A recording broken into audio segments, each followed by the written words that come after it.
The Chicken and Eggs Identity Theft Gambit. June 2, 2019 by Anna von Reitz. About 5 years ago, I learned that there was someone called Anna von Reitz in New York City running around causing trouble.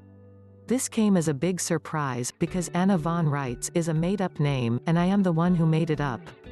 It's a deliberate shortening of one of my family names for use as a pen name, and von Reitzenstein is by no means a common family name to begin with. This person was promoting check kiting and insurance frauds and applying for various programs in my pen name, and as soon as I got wind of it, I went into the local state trooper's office. What the young trooper there told me was rather astounding. There's nothing much that local law enforcement can do about this. They have a national database and a hotline number where you can call in and report the theft of your good name, but that's about it. They don't actually do anything about it. It's just flagged, to use his terminology, letting the authorities know that someone is using your name without your consent. And as it turns out, we could report the government for the same thing, right? I left his office feeling bewildered.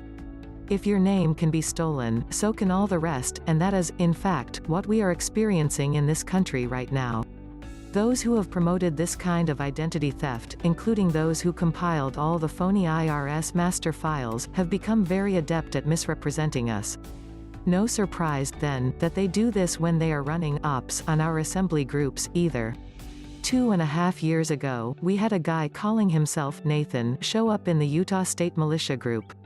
He was a big bluff, one of the guy's fellow, a rancher and hunter and football watcher. Or so we were led to believe. But he weaseled his way in and stole the money members contributed and blamed it on the group leader. The DA charged the group leader with theft and jailed him on circumstantial evidence which was later proven untrue. Meantime, Nathan disappeared. This has happened at least 2 times since accusations of theft followed by the accusers blowing town. Nathan in Utah is not the same as Nate in Arizona. We have had that confirmed both by Nate in Arizona and by photographs. The names are similar, but not the same.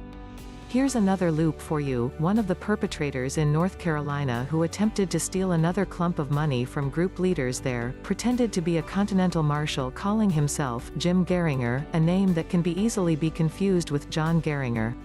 John Geringer from Arizona is not Jim Geringer from North Carolina, and we have had that confirmed by witnesses and photos, too. From 2 levels, from 2 different states of the Union, one man in Arizona has been targeted. Both his nickname, Nate, and his actual name have been subjected to the similar but not the same routine. I don't know what he's doing, but it must be something right to garner that much attention. Here's another one. My friend, Stephen Dwayne Curry from Colorado, was picked up on a warrant for Stephen Dwayne Curry, born in another state and on a different day. The arresting officers beat him senseless for no reason.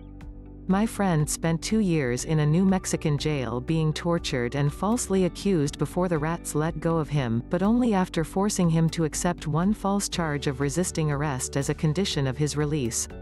An infiltrator comes in, picks up names, and then the operatives of the government crime syndicate adopt similar names, only operating in a different state. See the pattern? Nathan, not Nate. Jim, not John. Stephen, not Stephen. There's another pattern, too. Accusations of petty theft. That was the claim in Utah, that was the attempted act in North Carolina, that was what was alleged about Chief Marshal Haywood, and more recently, with a slightly different twist, I was accused of stealing someone else's work and not paying them for it, when in fact I did no such thing and was under no such obligation. So now that you know what is going on, you can see why we have to be on guard and why certain circumstances or actions or accusations act as triggers. Similar names? My ears perk up and swivel around. Accusations of theft? My ears come to rapt attention.